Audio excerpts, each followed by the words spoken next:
Are we live? Can you hear me? I hope. I've recorded videos, but they've been just as frustrating, and every single time I try to think I've got something in line, it's not. It doesn't work the way I want it to. Hey! Hello there. It's nice to see you. I'm live, aren't I? Yes, I am. Now that's an interesting thing. So it should become a little bit more of like a recurring thing, but we'll get into that. Why am I live today? Today, yo, check it out. We are going to be, if it'll let me to, not that. There we are.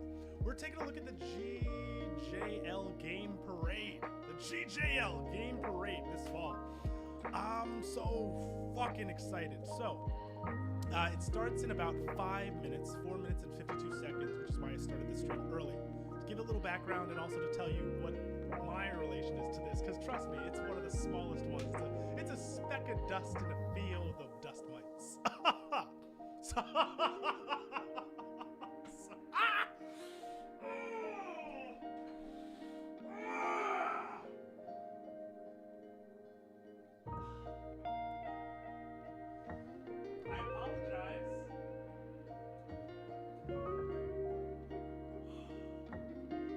I apologize for the sound. That's the other thing that I want to update you about. Fuck, I can't act like I used to. Awesome. Oof, did we stop the music? Don't stop the music. Makes me feel bad. Fuck. Oh, I've been having a lot of physical issues, and I practically, I don't like to say I'm disabled, but I practically am right now. It's just that my doctors and everything we're working for, or I'm working towards, doesn't say quite how. But I'll get to that at the end of this stream. Fuck. But that is part of it. I hit my wrist there. Oh, fucking, you could say, well, if you hit your wrist, why are you using massager on your legs? Oh, because that's my main issue. The short of it is, it feels like I got a lot of twists in my muscles that point to weird areas. Oh. And basically, it causes me to either feel numb all the time, or in shooting pain in case my joints get out of place. If I tried to pick up something like a 30-pound weight with one arm, even my good arm, my arm would pick it up and my shoulder would be fine, my elbow would be fine. My wrist would feel not strong no matter how strong I am, and my fingers will snap and crack together, like my joints don't hold together properly. And it's weirding me out. Stuff gets pinched. But, sorry, I'm supposed to be talking about the GJL Game Parade. I need to not get as excited because I haven't even had the facsimile of speaking to real people in a while. Or at least non-family people, or non-doctor people. So let's take a look at this. It's scheduled. We do a theme reveal live stream. By the way, where is the live stream? Schedule, UK time. I don't care. Submission, gotcha. Where is the live stream?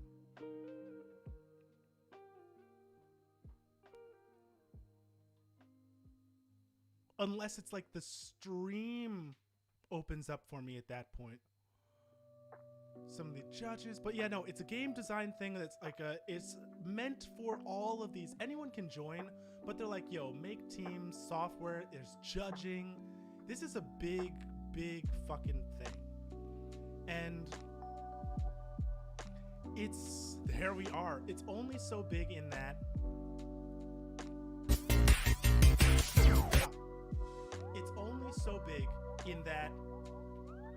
if you know what you're doing and if you plan for it, wonderful things can come out and wonderful connections can be made. Because judges, like, the source code isn't something that is under review, technically. It's not being judged, but the source code can be looked at if judges wish to. Now, why would judges wish to? I don't know. Let's say if we could do that.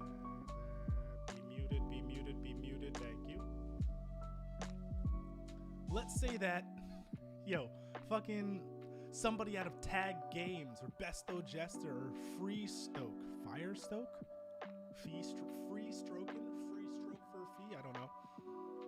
Yeah, or Universal. It's a game jam, yeah, but then the actual professional side of it and the people that look at those can be like, hey, you didn't win the jam, you didn't even place in the jam, but I saw your work and I'm interested. What's the rest of your portfolio? It makes a conversation. It makes a stream for me and a YouTube video for me. So like stuff like this is really, really kind of big. Somebody got retracted? Yes. Did I type in let's go the last time? I don't think I did. There we go. So I'm excited. And the other reason that I'm excited is because earlier today, I just failed my first game jam, which was, you'll see a video about it, but the GDG game jam. Fun process. Fun. Blazing Sun, way back. But not like...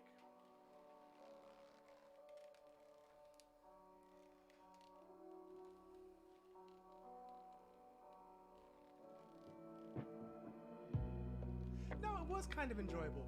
I didn't succeed by any stretch of the imagination. Oh, fuck. By the way, I hope you don't mind the...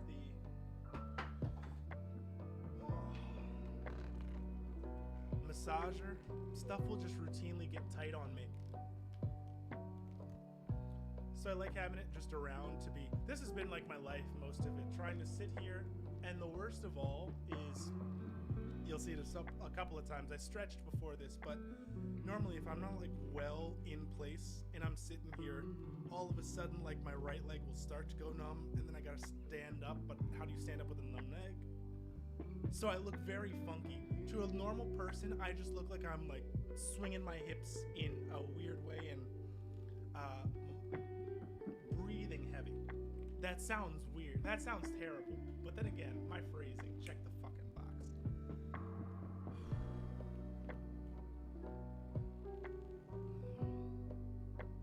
By the way, if you've never done a massage like this, I highly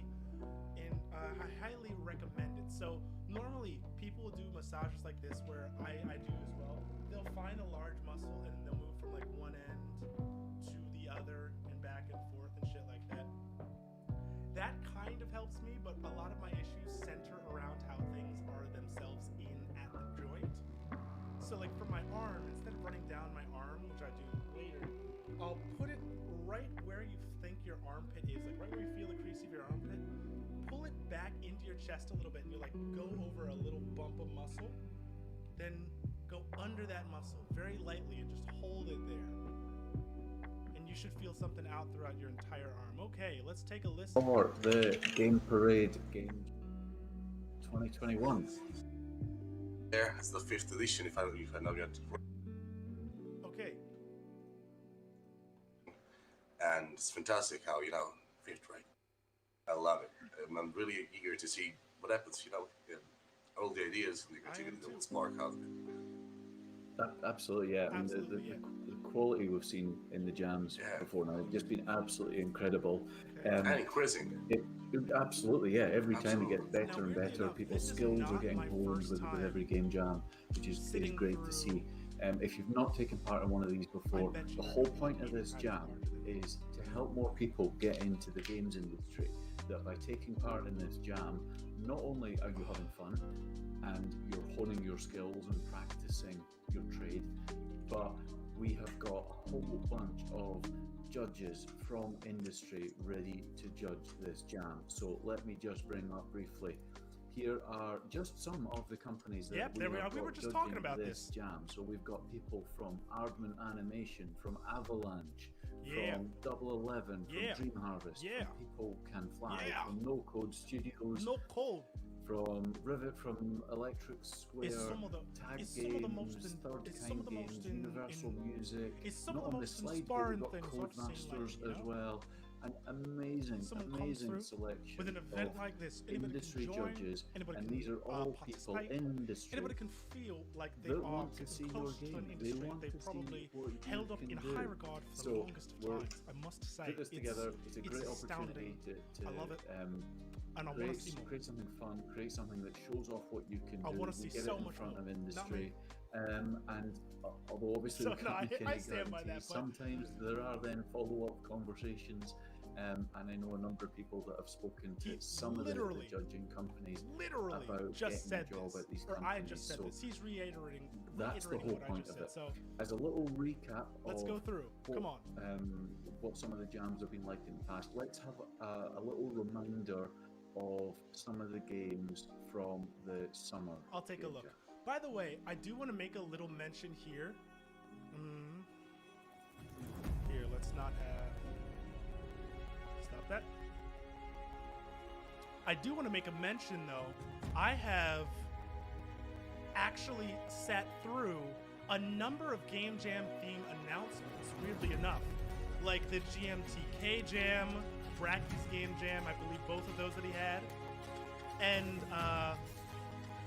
I've sat through multiple of both of those, but I haven't done anything with it. I just thought it was cool to be there years ago. This is the first Game Jam announcement that I've actually taken a look at, where I have some personal investment in it. I intend to do something more afterwards. But intentions, best laid plans of life in that, of mice in that.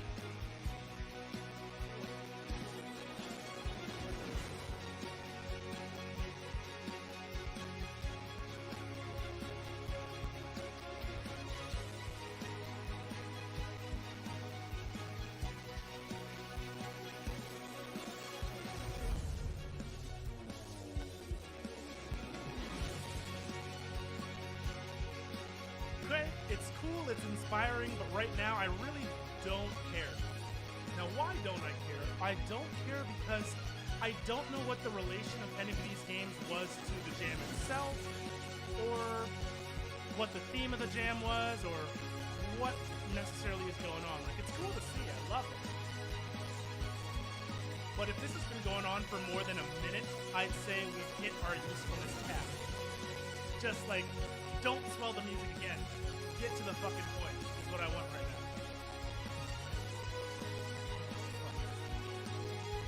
That's the other thing I've noticed. With my recent change in health, my disposition, usually cheery, I'm running on like 3 hours of sleep right now because I can't lay down properly. And my disposition, my amount of cursing has gone way up. I just feel so angry sometimes for no reason. And I know it's completely because of my physical, well, not completely, but in large part due to my physical malady. So, 1,040 rating. Like, that should have been told to us 30 seconds ago. When they first showed the first number, it'd be like 466, 15-second of video game filler. And then we get to, what? Like, 1,000 some ratings. 10 seconds of higher rated games. And then it's like, are there winners? All the winners from the last one. And then we show them. 3 seconds or 4.5 seconds gets dedicated to all the winners over...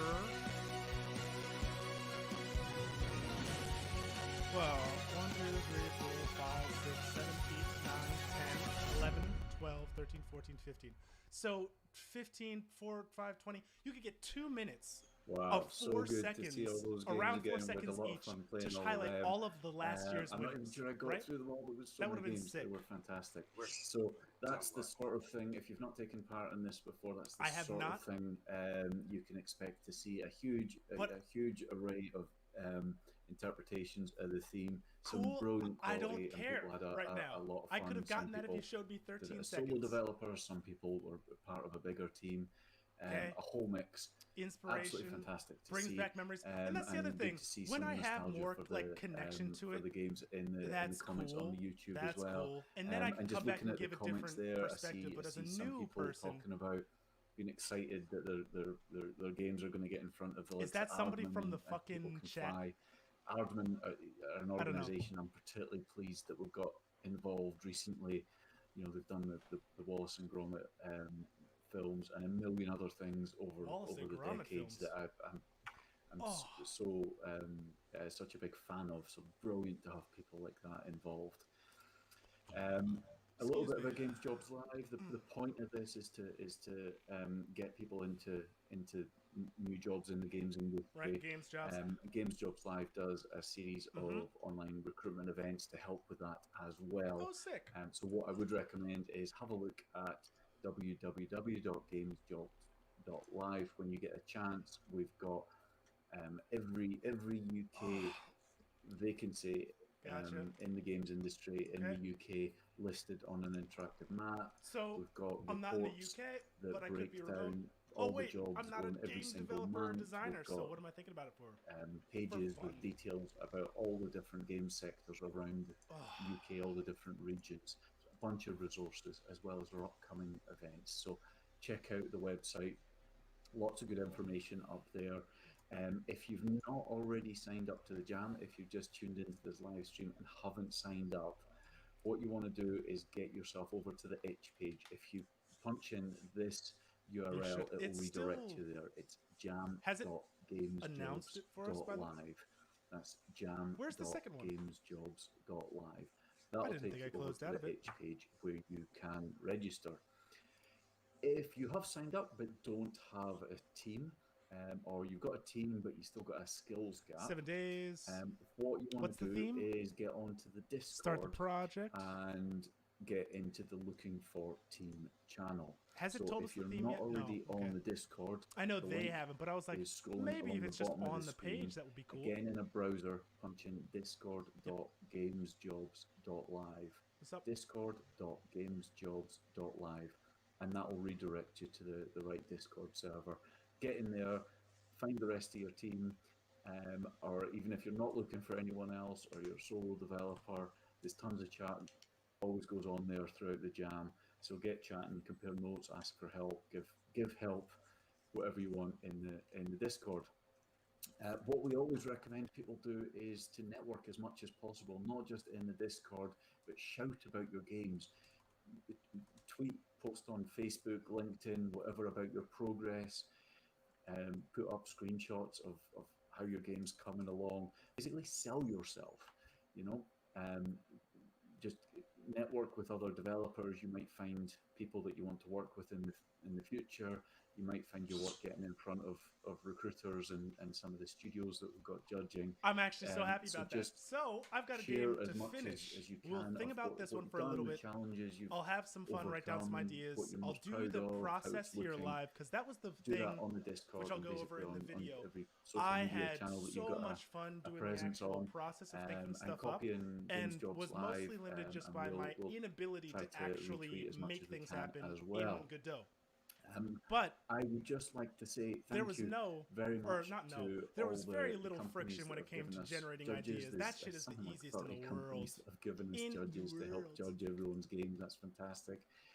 And I would also like to thank the man beside me, Gianmarco. You've done an amazing job starting these game jams in the first place, running them all, solving everyone's problems.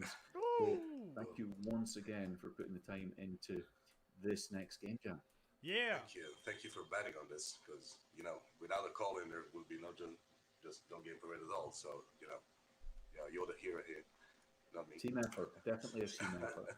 Gotcha. Before we announce the theme, we have changed the schedule just a little bit compared to previous jams. Obviously, we're iterating these like you should in a game. So the core period for working on the game remains the same. That is 1 week. Okay. So the time starts ticking in a couple of minutes' time. It's you have already until started next ticking. Sunday to submit your base game. You then have another 3 days to submit updates. And really, the point of this is not to be adding new features. This is about polishing and fixing bugs, etc. Then the voting begins. So this is community voting, and that will last about 10 days. And at the same time as we do this, we will again try to organize as many live streams as we can to play through as many people's games as we can. In the first couple of jams, we managed to play every single game. Gotcha. The last jam, There's just too many games. We didn't get through quite all the games. We got through Just most making of a them, couple of but not them notes. all. But we Now, will try to even play though as many long-term games writing, as we like I can won't hold while on to the the community thing voting anymore. is going on. Long-term writing in that is kind of painful. We're then into December. It's we also have another reason why I a haven't week drawn as with much. industry I can't judges down are look. then involved. Taking quick And notes our for me is awards just so much live more stream helpful. is going to be on Tuesday, the 14th of December. So that sounds like an awful long way away. What did you say? But by the time you've spent a week working on your game, a couple of days updating it, and then you're playing everyone else's games, It'll be watching them, there in the live moments. stream, etc. It is not far The away. time will fly by. Yeah. So that's the schedule. All of this is up on the itch page, along with more information for people that haven't taken part in one of these or any game jams before. So do read through all the information there. One of our past participants, the Soul Selector, has kindly put together an FAQ of sorts. So again, tons of great advice in there. So check all of that out on the itch page. Gianmarco, is there anything else I've forgotten about before we get on to what everyone really wants to know, which is the theme? Announce the theme! Not think you've been Announce complete the as theme! always. So, straight on the theme. So the theme is leave something behind. Okay. Good luck, guys. Behind. Something Yeah. behind. So this was this came from someone's suggestion. This was actually the very first suggestion that came in. That's not why we picked it. We picked it because we thought it was a brilliant theme that had lots of possibilities. Leave But thank you to whoever suggested this. We don't know that we're all anonymous. I think it might have been quite some weeks ago it was suggested. So thank you for whoever submitted it, and to everyone else. The theme is leave something behind. Okay. We wish you the very best of luck, and we can't wait to see what games you play. Can't wait. Keep posting, guys, and one thing: don't ever fear to ask for help on the Discord. You guys are developers, and it's really important for you guys to start, chit-chatting about the problems. That it's growth on both sides. There's no real competition. We are just trying to showcase our talent, every one of us. I'll take that. Get in the sportivity of the thing, and while respecting the There's only fake competition. The biggest competition is the one that you make good luck, with yourself. and we will see you all soon. Bam! See you soon. Gotcha. Get the fuck out of my way. Okay. Let's see. Leave something behind. Leave something behind. So, when it comes to ideas like this, normally I'll just say it to myself a bunch and think really fast. But, where would I start with this?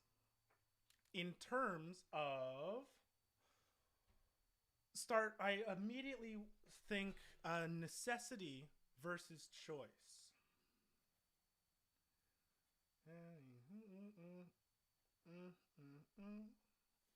I should put this on... I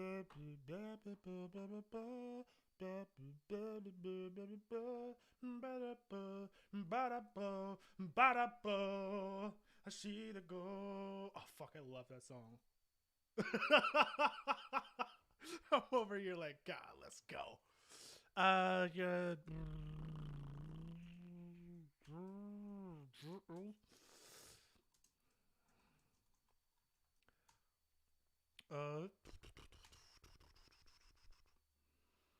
Let's test and see if my calibration is working. Theme, leave nothing behind. Theme, leave nothing behind.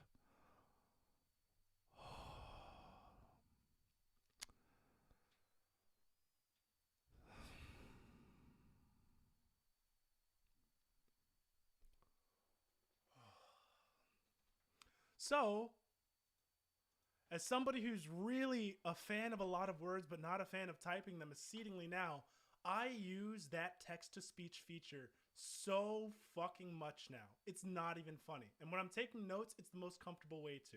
Because every couple of seconds, I always have to go back and look at what I said. One, to make sure it got what I said, and two, to review my own thoughts. I really like that flow. Yet it relies on an accessibility feature that I set up, which actually... There we are. Fuck you. I was so worried. Shut up! Give me this. Okay. Theme, leave something behind. New line.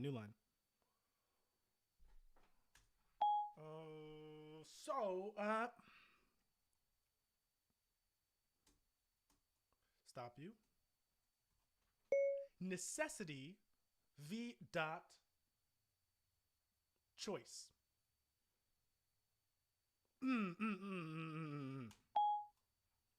Stop.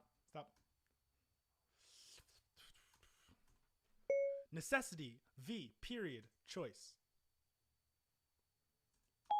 Okay, so there's the necessity of choice. If you're leaving something behind, are you leaving it because you have to? Or are you leaving it because you need to? Now, what's the difference there? I would say...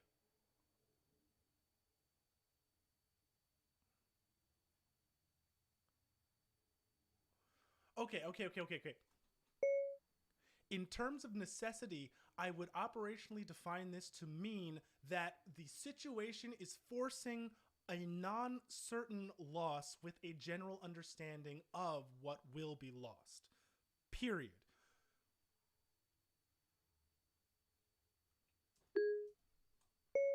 In terms of choice, this would be a player-designated selection with no mystery as to what is being left behind, but a mystery as to what the long-term effects may be. In terms of necessity, I don't really define. Fucking getting like used to keyboard commands that help you jump around. Find this to mean that the situation is forcing a non-certain non-certain loss of the general understanding. With the general understanding of what choice, be player, designation with no mystery. Gotcha. So, when it comes to leave something behind, there's always necessity v choice. Now, I would like to generate some other ones here before following in on that because I don't want to get too deep. So then let's think.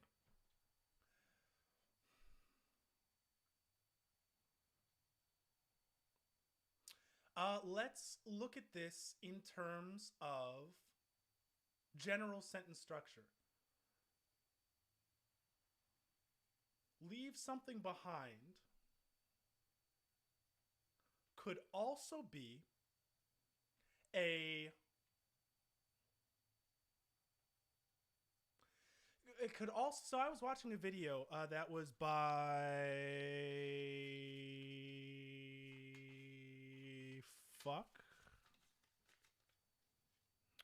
one of those game design channels, and it was all about sacrifice. So when we say leave something behind, what if the thing you're leaving behind is willingly choosing to, like a person who is at a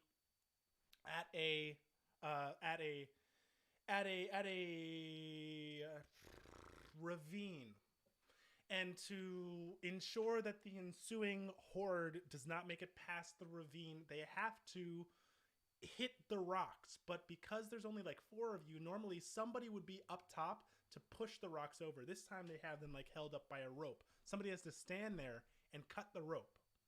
Now, it's not necessarily a sacrifice, because the intention is that the ropes are going to then let boulders go, and boulders crush the rock. Boulders crush the horde and stop them. But the idea is, you don't know that it's going to 100% be correct, nor do you know that you've left the person correctly. Or what if they don't want to be left behind? Cool, that's something there. So we could say, considering the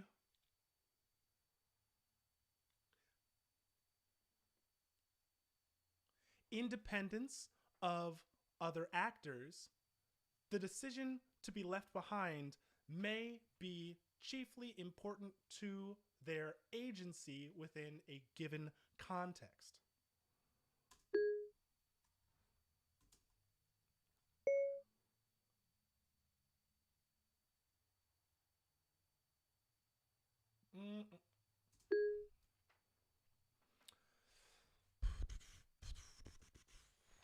Considering D, independence.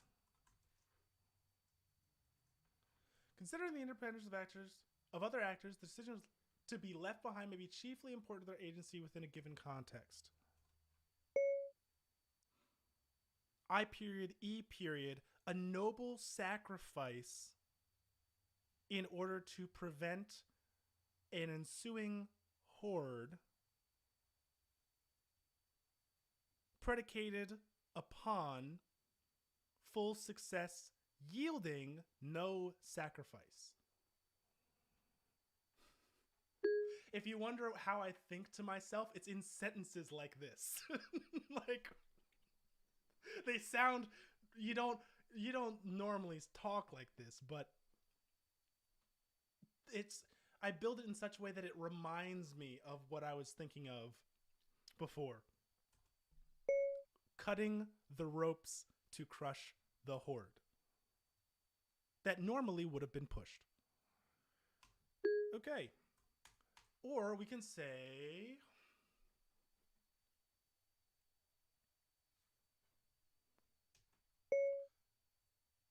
vulgar colon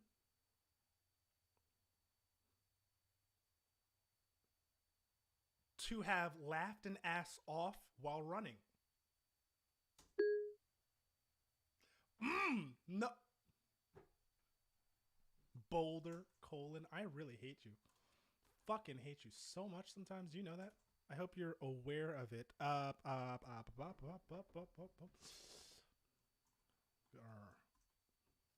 So, to leave something behind. What if you're leaving your behind? Now, I don't know. I just think that's a little funny. Any weight to it? God fuck knows.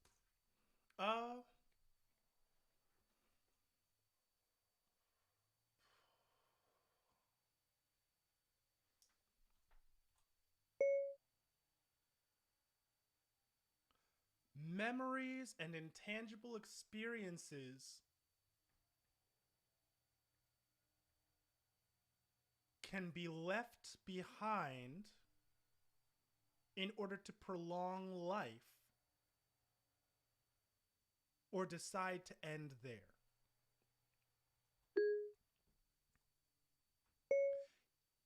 Imagine if an Alzheimer's patient was told by death to either sacrifice specific memories and live another day or die now with all of them.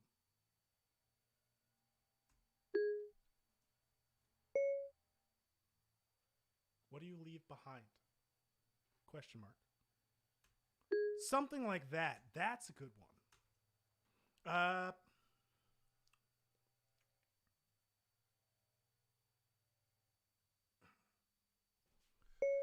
Leaving behind something with a purpose to guide another. I period, E period, breadcrumbs, comma, Johnny Appleseed, comma, the Pied Piper, comma,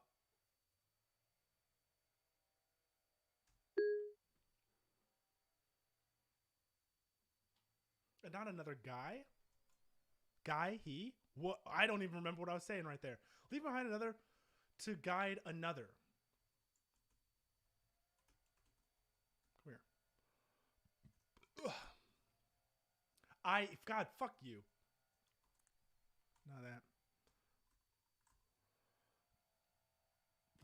Excuse me.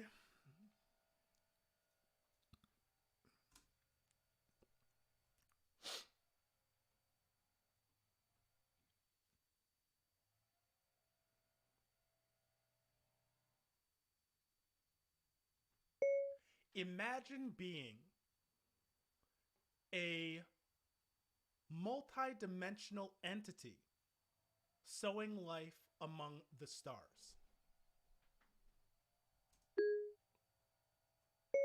At a given moment, once you grace a planet with your presence and choose what to leave behind, You leave out the certainty of what will come next and must return in a few millennia to check what happens. The more you make, the more you discover, and also the more that your planets can destroy themselves, destroy each other, or destroy you? Parentheses, question mark, parentheses. Fuck! It makes me so upset sometimes, though. I really hate. You know me. I'm really big. I'm exceedingly big on having my words be understood or being able to clear them up. I do not want the entirety of the word parentheses here. That is just not cool. All right, let's see. Open parenthetical.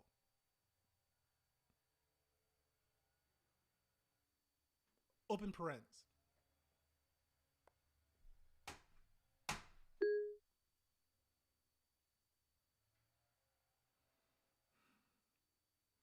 It makes me so mad. It makes me so mad. Why? I actually want to. Oh, sorry. That's going to it. Why? There has to be a standard way of how this thing should fucking listen to me. How was I supposed to know that parens was what it wanted to hear?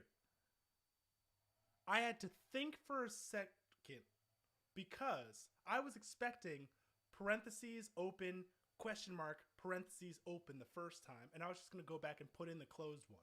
That's what I was going to do. I was already willing to go back and edit it. I didn't know it was just going to do the fucking words themselves, but also, parens, it's common, but it's not standard. That's not cool. Fuck.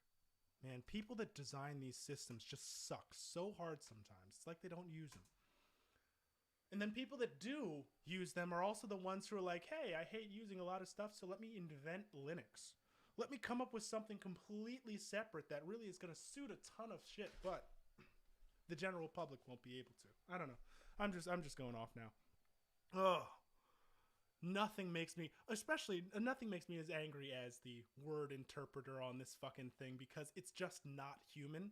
So I know it has no chance to understand emotion for me, and that's why I just go so off on it. Jesus Christ. Sorry about that one. Okay. The more you make, the more you discover, and also the more that your planets can destroy themselves, destroy each other, or destroy you. So, that's cool.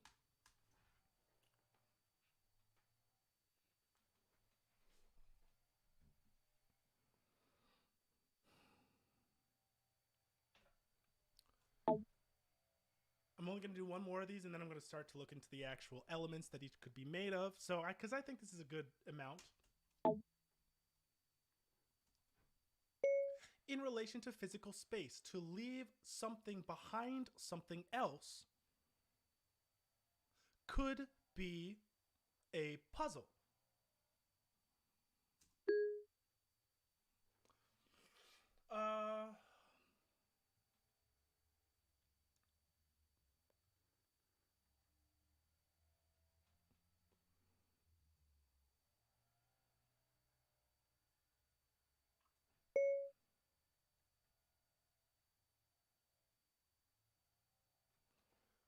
Light can change color if you leave a lens behind its source. I don't like that.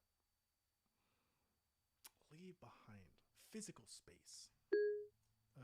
Physical space. Leave behind. This one I'm... Take out puzzle. Just say that. Leave something behind something else. It's a physical space. But that's like place something, but then leaving it. This one's a little weak. It's there. Okay, so I think I like that idea of the necessity v choice. Now, how that affects the gameplay, we shall see, or at least the game idea. Now,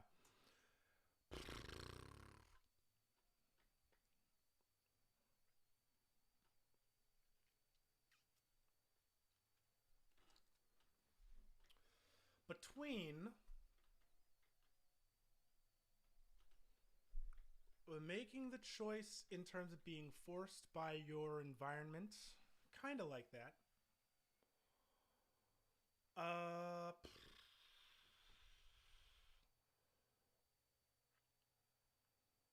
But then here's where it becomes something. Where in terms of here, thank you. I accidentally hit that one. I should turn that on before. Oh.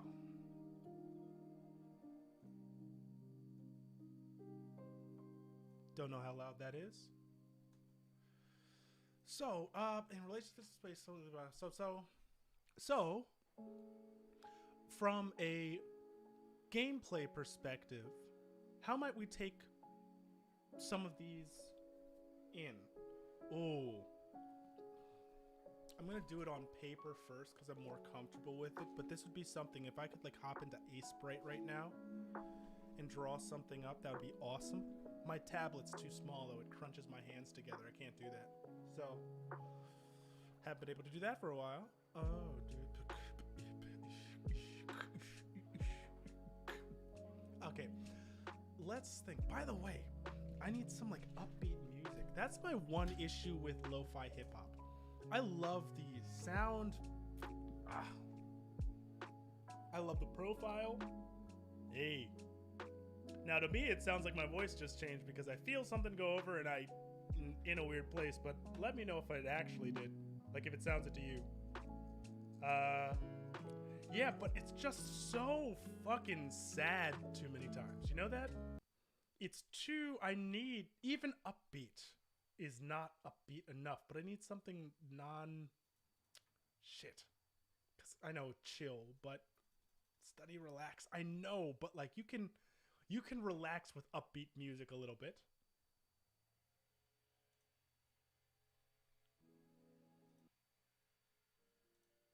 I need just something with like a little.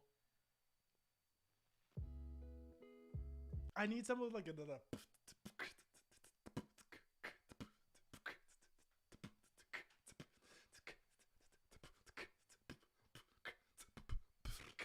Like that. Like something like that would be fucking sick. Just give me a little.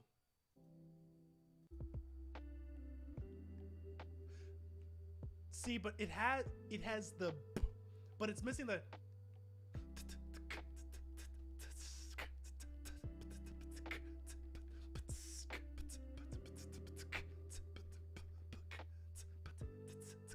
I need some better sound in the back. It's still.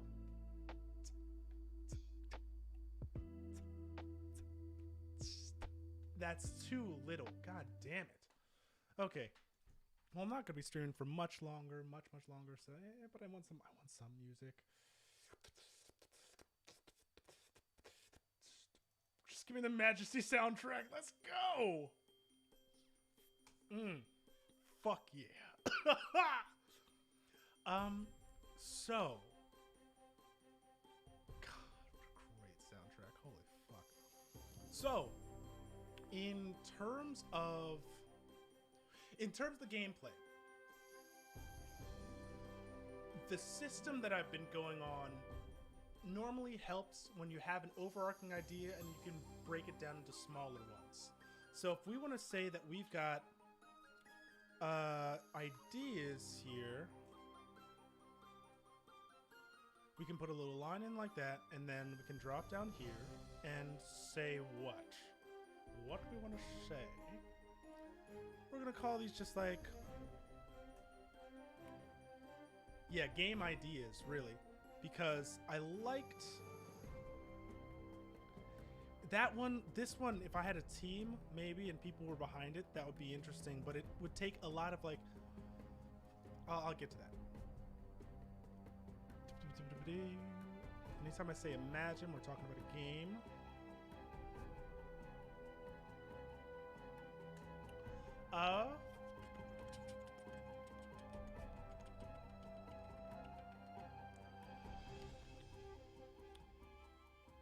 Okay, I've got one for considering the independence of other actors.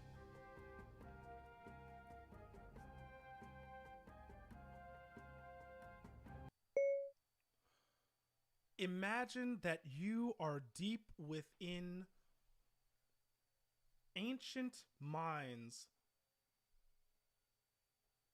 foraging for loot with your RPG party. Period.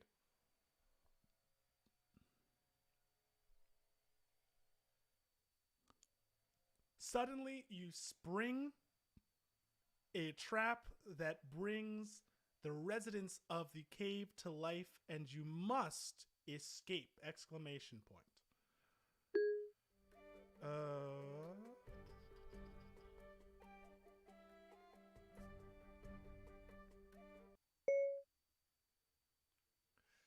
There are given instances where you can make the decision to either leave yourself or one of your party members behind in order to tackle an obstacle,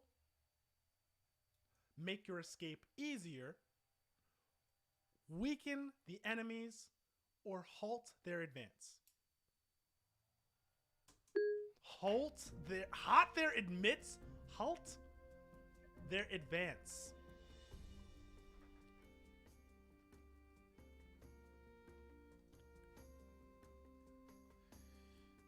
E-I-R.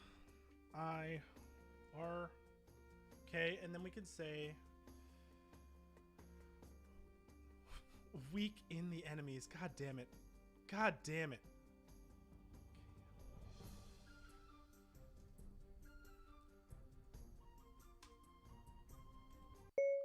If you fight them at is that one I heard. I was trying to pronounce it. It sounded them as is, you will be overrun 100% of the time.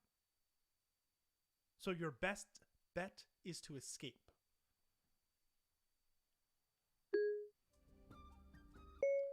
At the entrance to the cave, there will be a small, difficult fight, but one that can be made far more winnable if you make the right decisions going forward.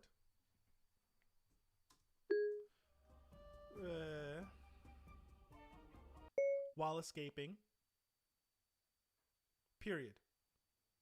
And if the fight at the end takes too long, then the pursuers will catch up to you. Okay. So that's the independence of our other actors. I'm not going to get too deep into it, but that's kind of a something there. And then, let's say personal choice v necessity.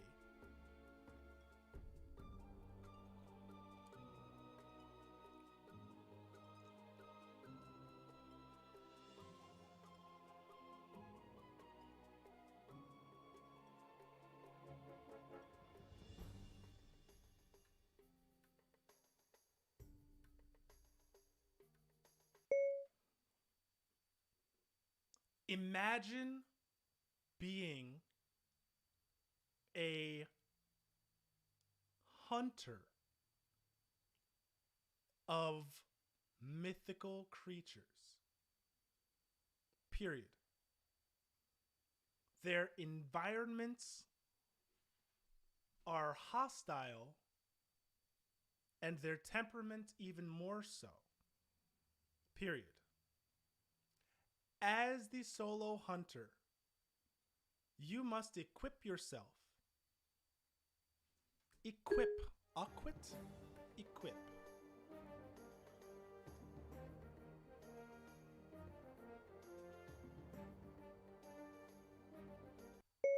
Properly in order to hunt your game, comma, as well as attract and trap your game. Period. The mythical beasts are weary. Wary. Weary. A-R-Y. Of your tricks. So, the first step is to always leave behind bait. Bait. I said the word bait. Beat? Bait.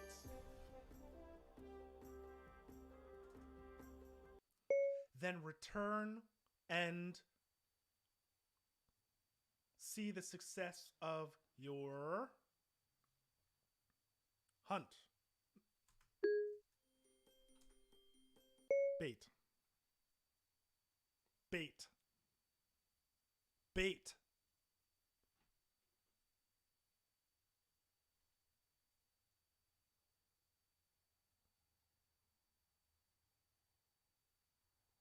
Bait. Beat. Bait. Bait. I fucking hate you. Bite. Bite. Bite.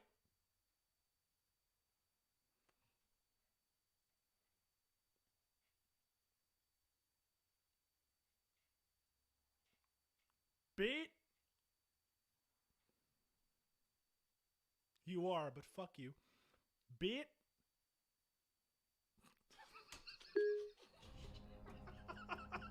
Ah! Ah! Ah!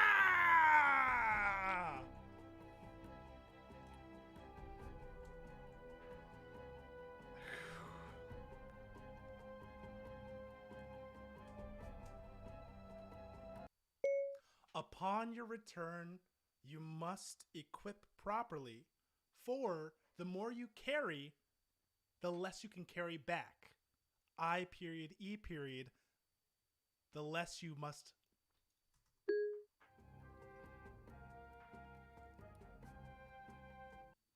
Less you bring, the less you leave behind.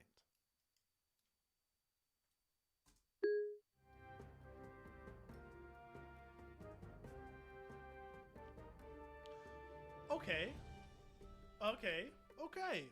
That's cool. That's something.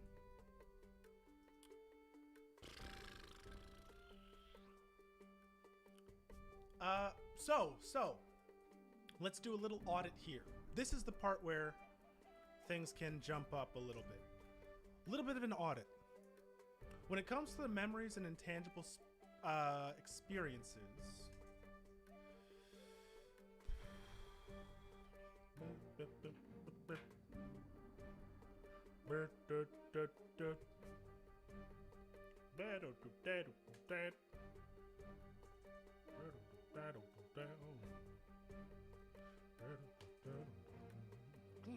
damn, it's so good. It's so good.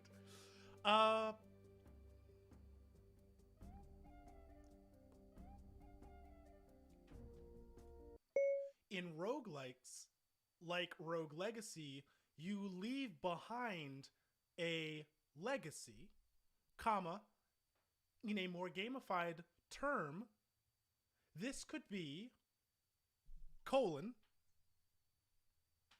imagine you get to see your generational family grow up after you die. Not only that, but you can influence at key points what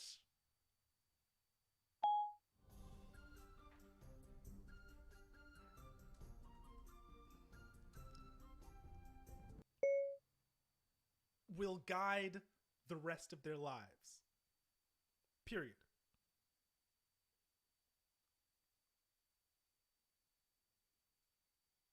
It's like you possess the generational person and leave behind for the next generation what you think will help them out the best.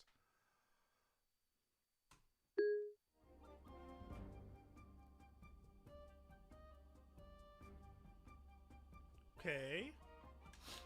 Or, and then there's one more here that could be like, Intangible things that get left behind. You can leave behind experiences. You can leave behind emotions. Like if you leave behind a relationship. Nah. See, a lot of these are very story-driven, it finds. Obviously, because I'm speaking about them like this, but...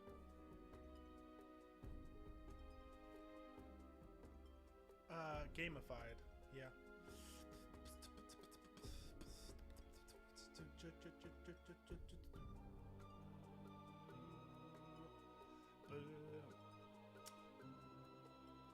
Intangible things.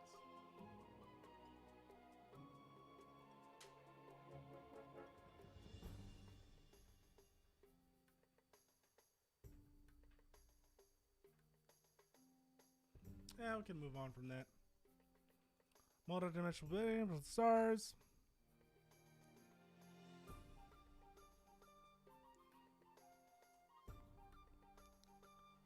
Create your planet, leave behind the star, go to destroy you, or we could probably think of something like...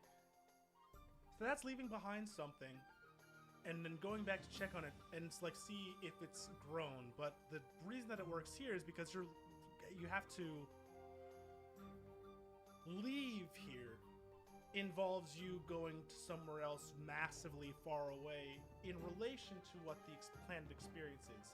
This wouldn't be the same as, let's say, watering a plant that's in your backyard, because we understand that the concept of it being in your backyard, though it's a place you could quote-unquote leave, isn't really being left behind. It's not being separated from you. So in a case like this one, the concept of separation is choice to the idea of leave, right? Kinda. I'll leave that one alone. I think it's okay. This one I wrote the most about it because, hey, RPG, dealing in a cave, fighting shit off. I like it. So, Spring the Trap. Plus, it's got like a replayability aspect to it that kind of like...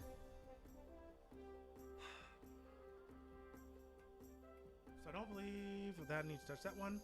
And the Hunter of Mythical Creatures one. Real interesting. Okay. So.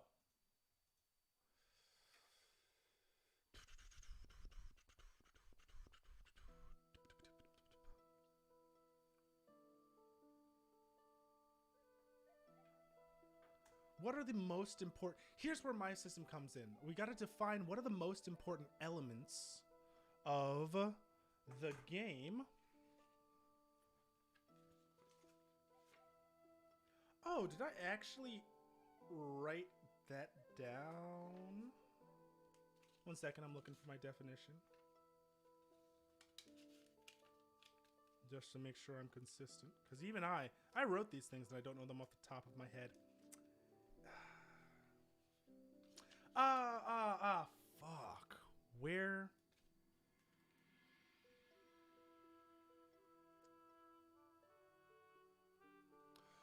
Okay, so I need to actually write one out because I don't have one for elements, but this isn't going to be the one that I keep. An element here is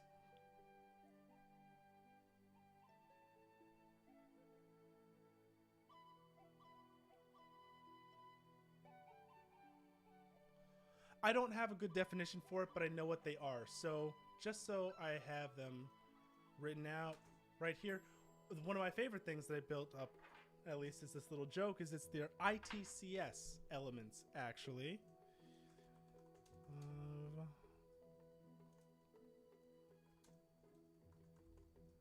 It is...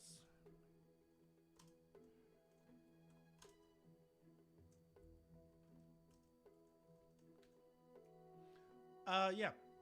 Image, text, code, sound. ITCS. With these 4 elements, if you bring any 2 of them together, because it's a video game design, you have to include code. So code plus anything else can get you a game. You just have to work for it a little bit. But what does that mean? So when it comes to memories and intangible experiences, an Alzheimer's patient being told by death. So if I had to say, I'm going to playing a game. When I'm experiencing the game, what are the most important aspects, or what are the most important aspects that can be expressed through an element? I would say it would be select 2 always, because you need a lens for whatever element you're looking at. But the element is a lens. I'll get into that way later. But right now, image and text are the things that most matter to that first one. The look of death, the look of things as they progress. How would I, if I wanted to represent that Alzheimer's is there? Frequently, people will be either in conversations with people that they know and then forget who they're talking to, be visited by somebody that knows them but they don't know. They will forget words or forget what somebody looks like. To me, that's image and text, and if I was going to leverage those elements within a game, those are the most 2 important ones. It's not going to be something like a fucking twin-stick shooter, although it could be if I really wanted to challenge it, but I want to leverage what seem to be the most important elements. And for a description like this, the strongest, the most important elements are image and text, and I would actually say image, excuse me? There we are. So, image is our base element and text is our focus. Based on the text, does it verify and validate why the image looks a certain way? You can build the entire game off of that. Okay, so with this one,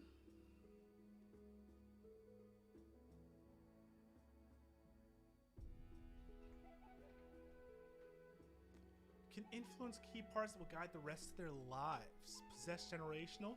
So I would say this one I would put code through image.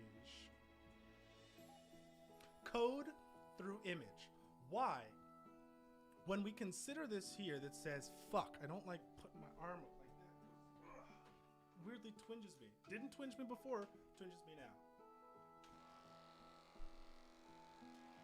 My neck is probably twisting over too. I don't know if it shows up because I'm not looking at myself, but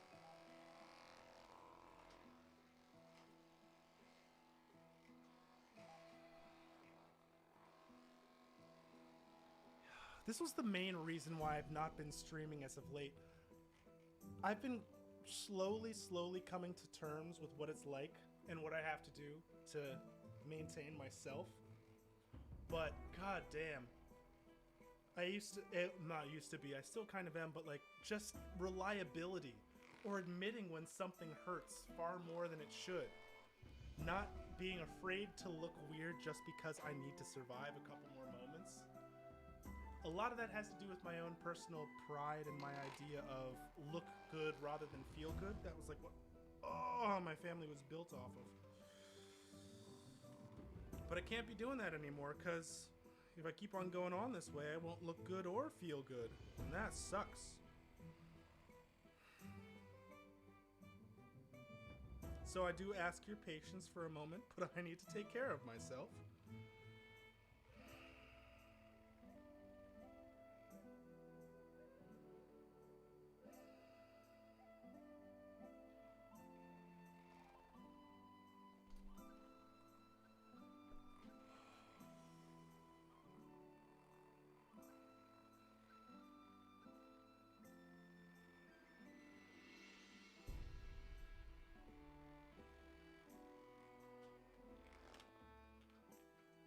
Oh.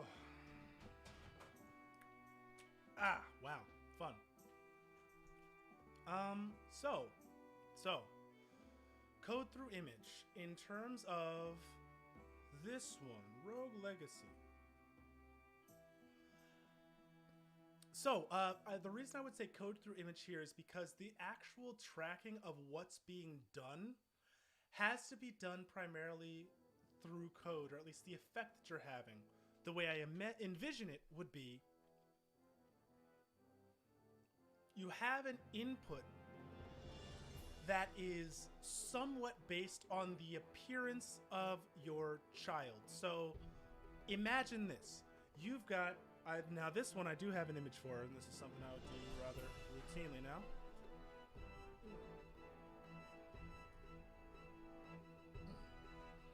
So, I gotta move the mic. I look away from the mic to breathe.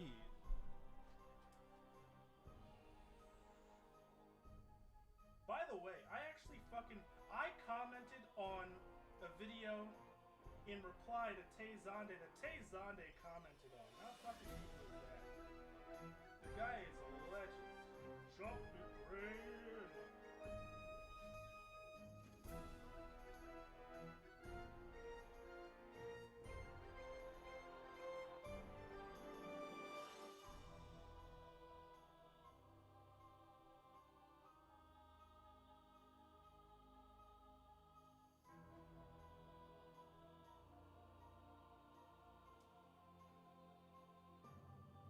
That just looked wrong.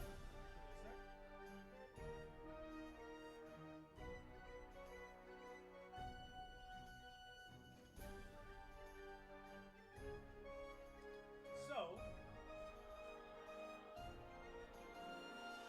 start with something like this.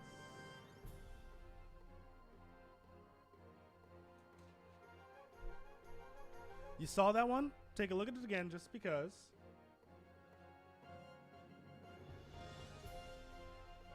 So initially, I want you to imagine that you're looking at a screen where there are two characters. One is older than the other. The smaller, younger character has discernible features. Notably, they seem attentive, which are those little streaks that were on his head. They seem to be, they have glasses. I'm going to put that one just as have glasses. And also, they seem to have some definition to their body. He's got a little shoulder there and looks a little wide in the chest. So, you are the parent in this one. You're the older person. The child at that moment says, the child doesn't say anything. You have a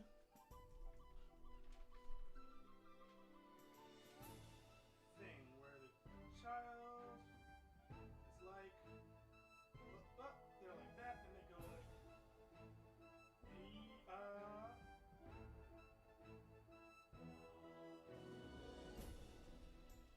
can't really draw a tennis racket well, but it'll make sense in a second.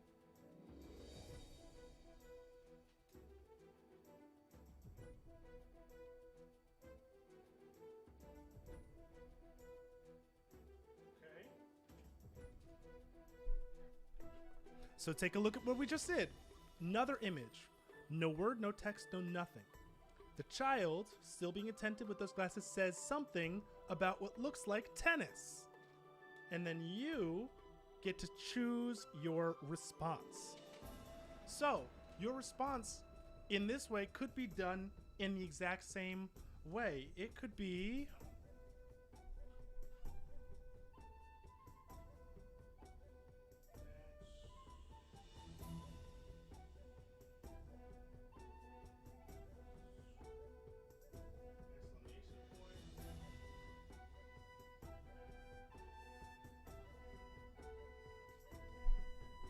Could be any one of those three.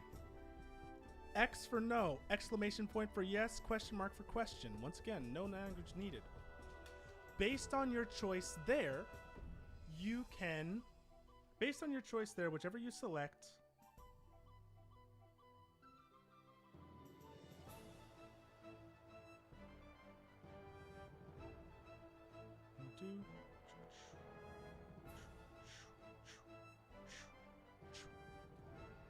based on that there, you know that whatever you say, the child will accept. Not they will say anything back to you, they will just accept it. So if you ask them a question, they're just going to accept it. What does that mean? This is where the code would come in. So based on these buttons, What could change about what values correspond to a character having glasses, having a little attentive mark, and also having some definition as a child? How does that then get worked into them becoming an adult? This is something that the code would run in the background, and then it would give you a little... Fuck, I can't look down like that, so... Well, I can, it's just not comfortable. Now you'll see it looks like I'm frowning because I got tension over here, but it'll go away in a bit. It just stays like that, like having... It's like, if you've ever had a Charlie horse, imagine having a Charlie horse that tenses up, but you expect it so it doesn't hurt, but it's just very upset. It's just very persistent and upsetting. So, yeah. It'll go away in a bit. There it is. Gone already. Bam. Looking fine. Looking fine. No issue. Aren't I awesome? Fuck yes. They get to grow based on whatever you've done. The computer code handles that. I just make the decision. And then the most important thing that leads us to is... Oh, excuse me. I did not give you any permission to enter me so wildly. I request that you stop now. We get brought to... Yeah. This guy... He's got them big-ass glasses. But he also is like...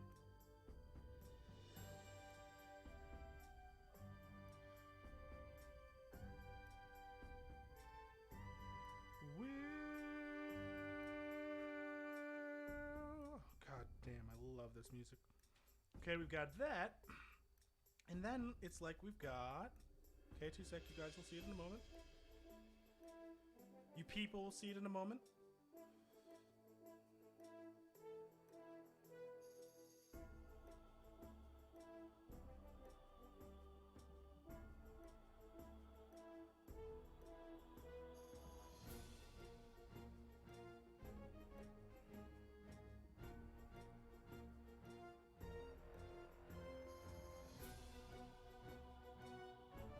And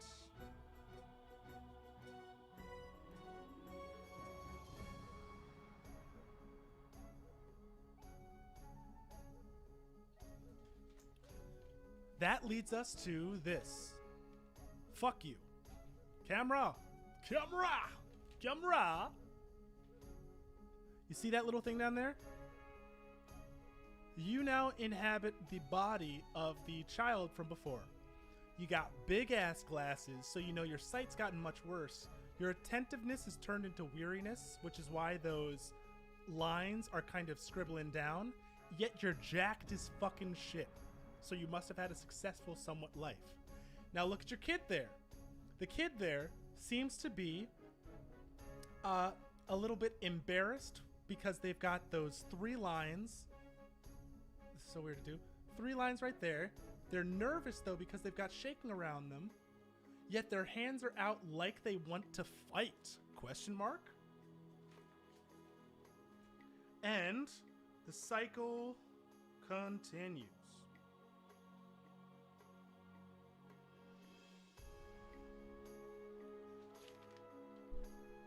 Now, actually, can you see that? Can you see that? Cycle continues. Gotta stand up for a second. I was stretching far too far.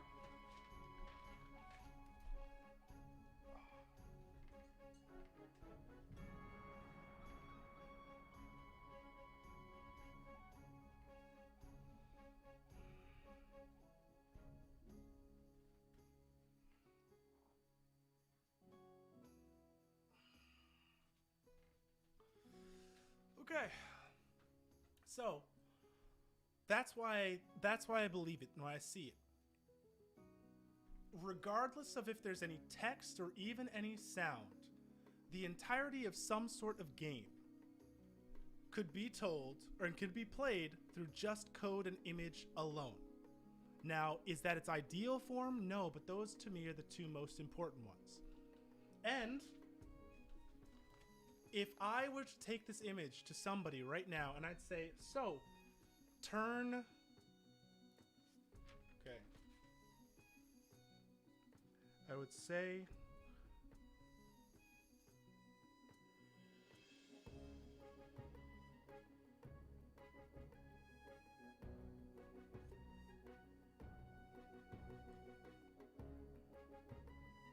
If I was to say, I need you to turn, bam, number 1 into a seed, and I need you to turn number 2 into a player input, and I need you to turn number 3 into an algorithm that takes the seed and performs a variety of changes to it. We've got a game right there. That's a simulation game. Now, what's being simulated is different, of course, but you see where I'm coming from. So, let's move down to this next one. By the way, I'm just having fun doing this. Do I normally go as in-depth with all of these? No, you'll see in the videos, but... multi-dimensional entity.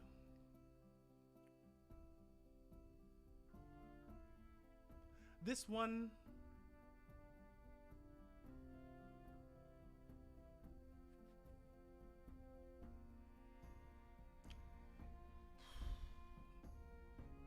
choose what to leave, and then you go and come back. It's kind of exactly the same. I would say what? Yeah. Yeah, especially if it's a planet, without even engaging with the planet. Row.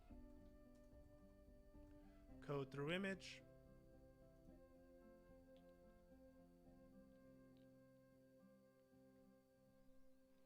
And then, deep within the ancient mines,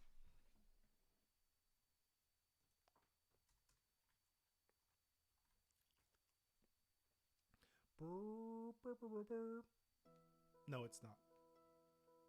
I thought it was going to play again. Man, if somebody has a band like this that's looking for a place to play, if I ever get rich, I'll hire you guys just on the weekends. You need to have a harp, a flute, a tambourine, maybe a drum,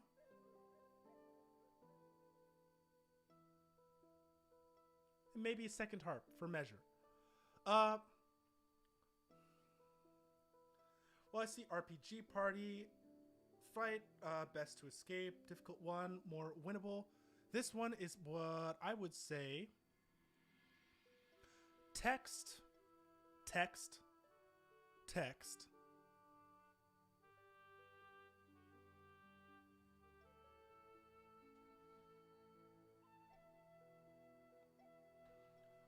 And this one has like a little bit of a throw up between, to me, kind of sound, image, and code, but more like more sound. Why? So check this out. I would believe that we're looking at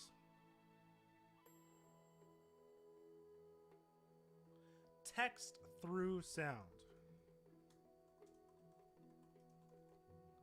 So I imagine it this way. Check it out. Not that. Get there. Tet. Come here. Yeah. Yeah. Oh, yeah. You know when you have diarrhea, but it don't hurt when it come out? So satisfied, man. Gross.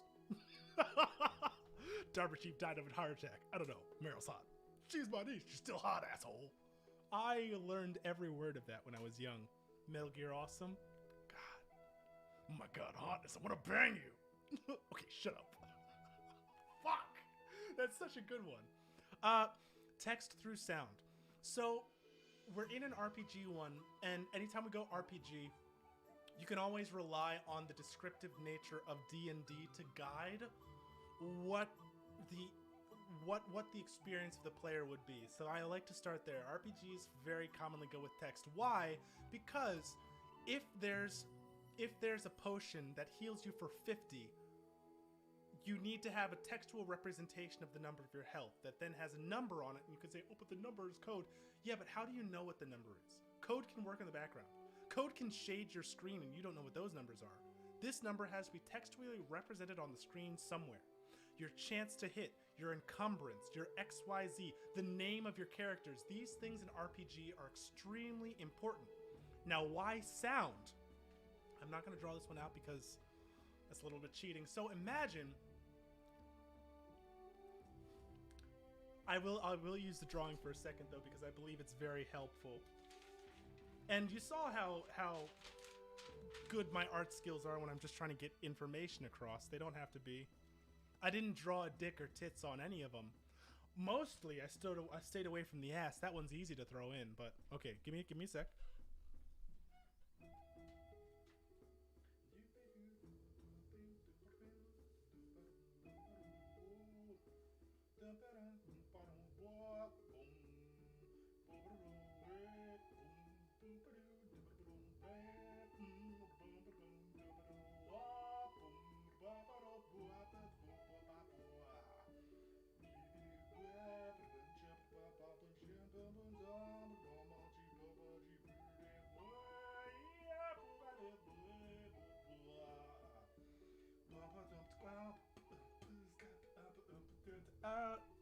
Hey! It's so good.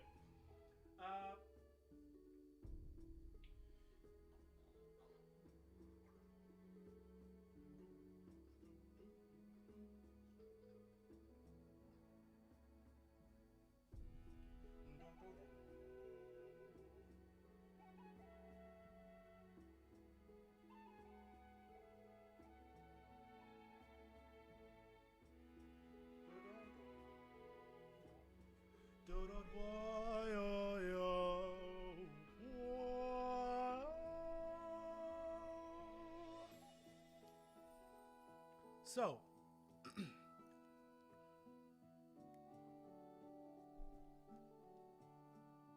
I hope you guys can hear it. I'm looking at my sound levels and I never know what to trust. Bring you up a little more. Yeah, you're kind of fine. So, check this out. No, I don't like holding things up here because it's very uncomfortable. But also I want you to see. So look at that. I left out the most important part.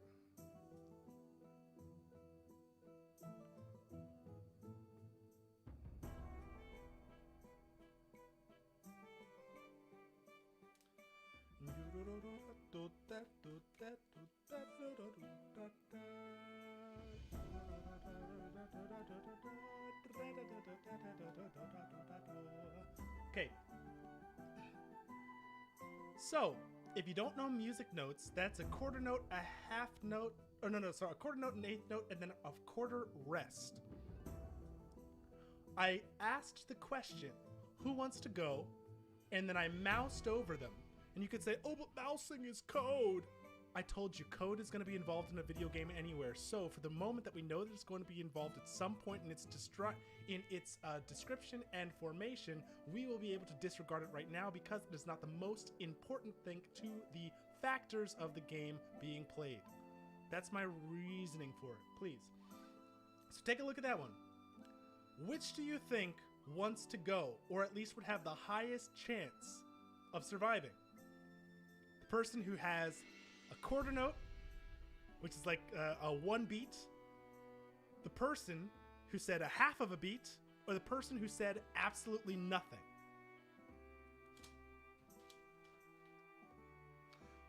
But which one will be most successful?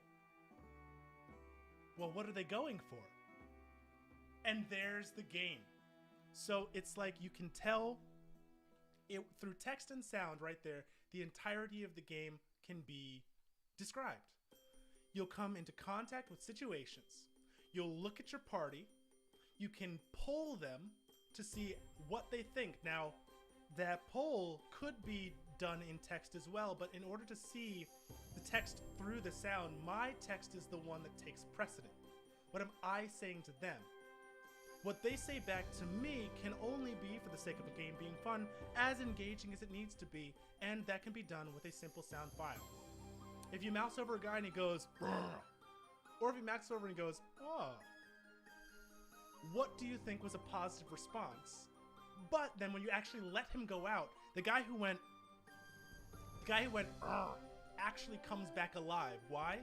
Because he tried to do it, saw it wasn't worth it, didn't slow the horde down at all, but came back to you alive.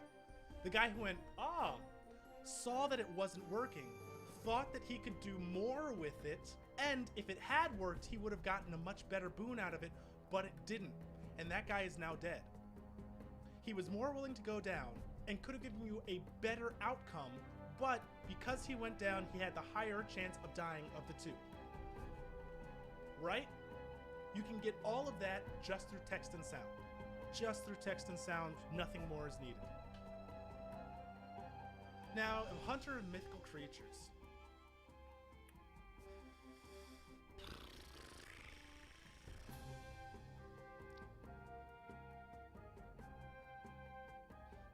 Now here, immediately I want to call this a multi-lens. Immediately, even on rereading it, I want to call this a multi-lens. Why? Because I think that, well, let's break this down in a way that I hadn't been doing with the others, at least out loud. Imagine being a hunter of mythical creatures. Your environments are hostile and their temperament even more. I would want to say this should be image through code again. Well, actually not again. Yeah. Image through code.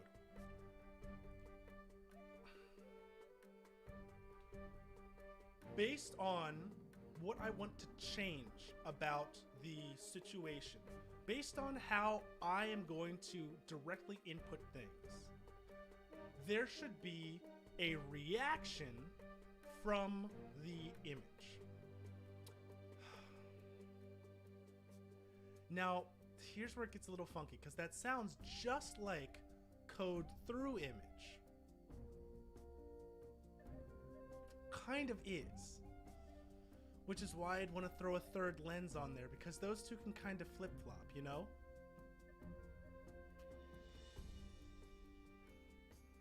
So I would want to throw like text on there too. This one is a little muddy in the way that I have it, because even though the one above it has like more details in there, yeah, the actual fight and such, the game is about the choice. Here,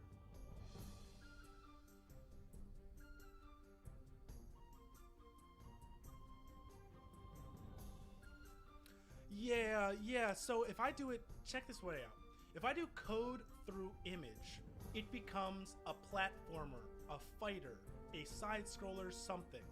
Because I am looking at the screen and directly inputting things that say, move here, or turn this way, or look this way, or swing and attack sword. All those concepts, I need to physically do something and see the image react. Now, text could be added onto the image, or like a sound could come up, but all of it, I need to see the image. For me to believe that my code input, whatever I'm doing, has an effect in the game, I need to see the image. That's why it would be the image through the code. It would be the image through the code on that one. But if I wanted to do code through the image, very slightly here.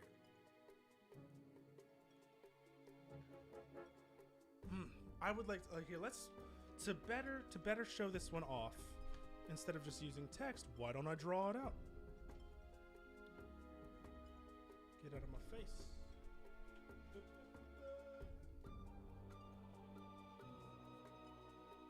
2 moments.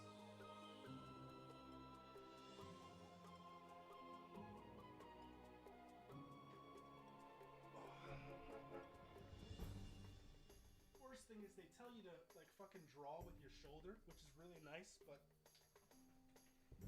drawing with my shoulder makes my sides really tight, which makes my hip act up. Get that in a moment.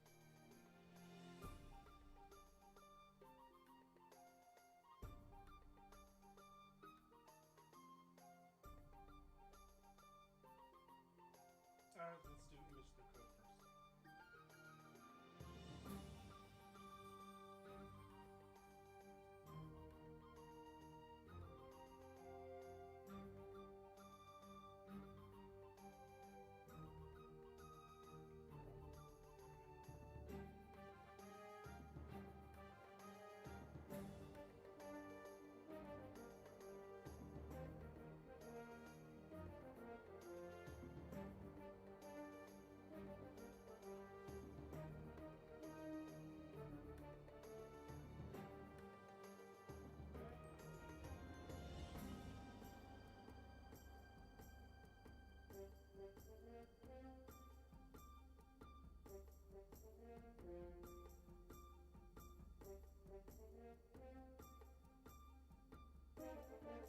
I don't know why the fuck I drew a giant evil corgi, but I did.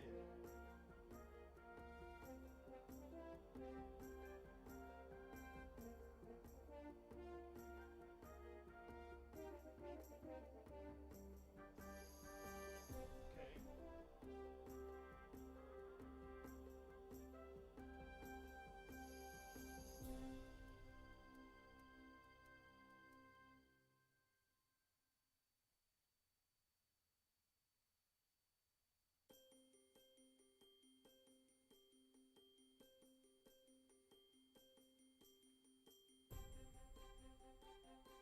Okay, so I think I got the image through code.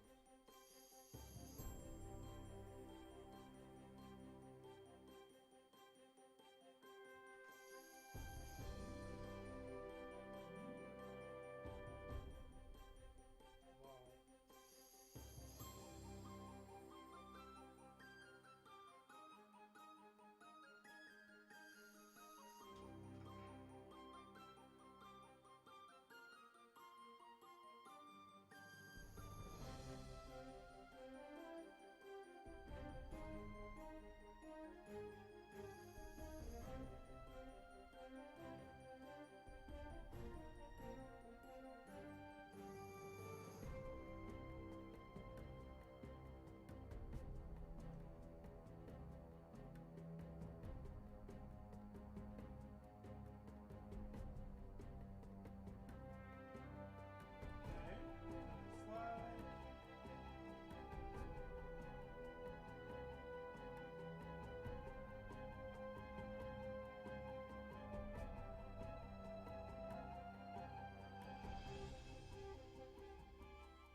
Okay.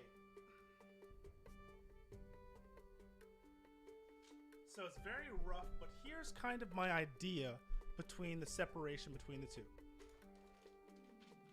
Okay.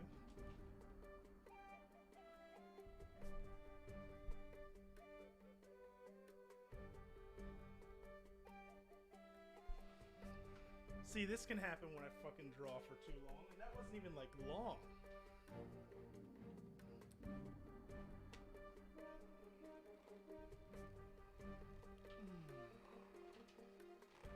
I just want something that can like rest on my shoulder here, like a hand, just go along like this. Oh, it's like right on top. Whew.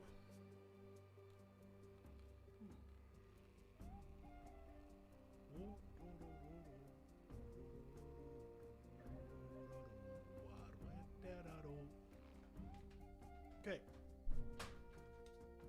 Look at these two. So, on this one, we've got the, that's the image through the code. And do you see how it's like I'm looking at a still frame? I can tell that there's the dog on my left, your right? Your left? I don't know. There's the dog, and then there's the guy jumping. But right now, what can you tell about the gameplay? Well, it seems to be action-oriented. The next move, though, would probably be decided by seeing the animation play all the way through. But what started the animation? The code. What influences the player here? The code. Like, all that I'm seeing is being directly influenced by me, and it's like, that's how it goes, you see? That's why the image, to me, is being related through what I am the player am doing with the code. But this time, the image, gotcha. The code is being related to me through the image. So, I don't need to necessarily know specifically code-wise what those buttons do. But if you were to show me that, it looks like I'm facing down a dog, I have a shield and a sword. God, this is so... Fuck, okay, I can't hold my arms up that much longer anymore because it's just really uncomfortable, and trying to like hold it up and then switch them, really slightly move my muscles like that, that's one of the most uncomfortable things. If you want to know what it's like, put your thumb... Okay, that fell. You see there's like two tendon bones here? Put your thumb on one of them and then try to move your hand in a circle. Or your wrist in a circle. You'll see it kind of moves okay, but then over time, it's like even if you try to move it backwards, that pressure doesn't relieve. It doesn't relent. And it becomes, once the rest of your hand, maybe like a little bit tingly and uncomfortable. If it doesn't do that to you, then once again, that's just something that, it does it to me. Like my hand will start to go tingly on that one. My muscles will start to tense up, and I'll start to lose feeling through some of my fingers if I do that for like 30 seconds. Not much pressure either. Like, hold it down, kind of enough to make just some blood go out of your thumb. Not a ton, and you'll see. Maybe you won't. But yeah, so on the second one, the image is actually providing all that I need to know about what my next steps can be. And the game will not progress until I make some type of choice. So the code is entirely now dependent on me taking in, reacting to, and then making a choice with the image. I hope that's somewhat clarifying wise, but it's like, it goes to show how just with that nuance, you can take the exact same thing in two completely different directions. So this little one down here, this last one that it came up is a little bit for my... let's just, because I would do image through code. Now, normally, it looks like I don't know how long I've taken to do this, but I feel like it's been around an hour-ish. So, in that hour, even though I was going through and examining all those things, normally other people would be like, yo, so we got some ideas, and then I need to draw out some placeholder XYZ or jump into the XYZ. That's where I kind of pause, because if I'm doing image through text, then yes, jump right to art. It's extremely important.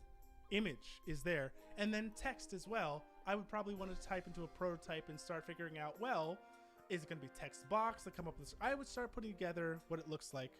But if it's like code through image, then I would want to break it down, code and image into their concepts, or not break them down, but I start placing these into concepts, building them up to say, well,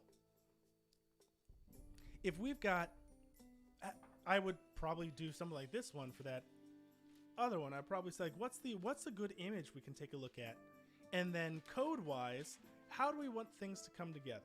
So, like, I don't want to really start up on it because I don't want to follow that one, even though it's kind of cool. But yeah, step number 2 here, which I'm not going to go into, would be starting to build some concepts and starting to look at genres.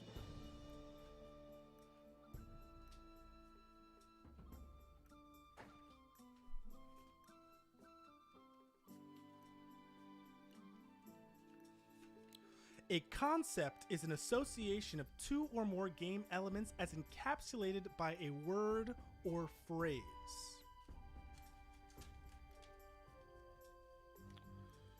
Now let's put that one back in.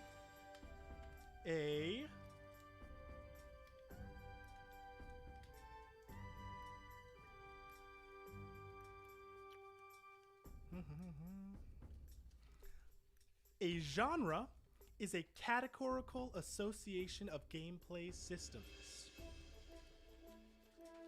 I have more definitions on those, like what a gameplay system is and what the association is, but so the genre is a categorical association of gameplay systems, while the concepts are the combination of any 2 elements as expressed by a word or phrase. If I look at the genre of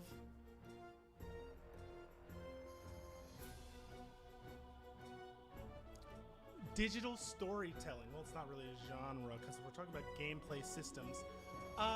Narrative games are a genre. That wolf cancer, that demon cancer, that something cancer, that fuck. Sorry, I just twisted my leg. That's uncomfortable. That something cancer. That something cancer. 308. Gotcha. It's 336. Gotcha. So that something cancer is one. Something like, weirdly enough, 12 minutes, 15 minutes, whatever that game is. That's kind of one. Don't blink or you miss it. That game where it looks at you and has you blink. Those are all things that I'm thinking of here. So if I say, hey, those are those narrative games, I can go through and say, okay, so I've got image through text. How many of those narrative games seem to follow the same paradigm or the same concept of image through text, and build it from there? How do I utilize it? What type of story am I trying to tell? Blah, blah, blah, blah, blah. So that would be the next step that I take, but I'm pausing because I've got my other game to work on and I've got my other videos to make. But so far, what we've done, we got our announcement of the theme from the game, from the GJL Game Jam, Leave Something Behind. We have some game ideas, and we have their nameless concepts. So, as I just want to say before I sign off today, oh shit, Guar! I didn't even know you showed up. Yo, how are you? What I wanted to say before I end up signing off today is just, if you watch the stream, you'll see I'm talking all about it. But my physical health as of late, it's something with my joints and my muscles that makes me consistently, frequently fall. My muscles will fall out of place. They'll pinch themselves. They'll lose feeling. It's really uncomfortable. And the issue is I look like normal, but I don't feel it. And coming to terms with that over this past month, I haven't been able to work. I can't drive anymore. I can't walk long distances. Like, I say to myself, I should be able to. And then when I do, I hurt myself. And it's like, not, I hurt myself today. No, I just overexert. And it's not good. So, yeah, for the videos that I'm making and for the games that I was playing, it's sometimes too much of a challenge to hold my hands out for hours upon hours like that, which is why I've been so hesitant to stream. I don't want to disappoint. Yeah, right? Not only did I look like a normie and I was a weeb, but I'm like a disabled weeb. It's all shit, man. But yeah, it's been rough. I want to stream more, but also I don't know what I'm going to do for streams. I can, if I start playing games for 20 minutes, and then all of a sudden I'm like, hey, guess what? My hand seized up and then I have to leave for the next 35. That's not cool. But also I'm not like a sit here and talk person, even though I am. So I'm thinking about it. Video-wise, though, I've got some game jam stuff gone down. That's the problem with diagnoses. So let's actually...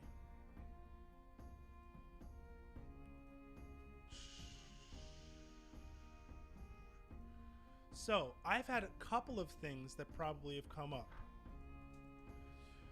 And the problem with my doctor is I saw an internist first, who I had to establish primary care with. I related my problem to my internist, and he was like, you need a specialist for this, but come back after getting some blood work, we might have a better idea. I get the blood work. He's like, okay, you'll see me in December. I'm like, fuck you. I need to see you sooner, because right now I'm keeping me out of work. So he's like, we look at the blood work and he says, there's nothing I can really do for you. Go to a specialist. See the specialist in December. So it's just been terrible. So Lyme disease is possibly one. Oh, interesting. Hello.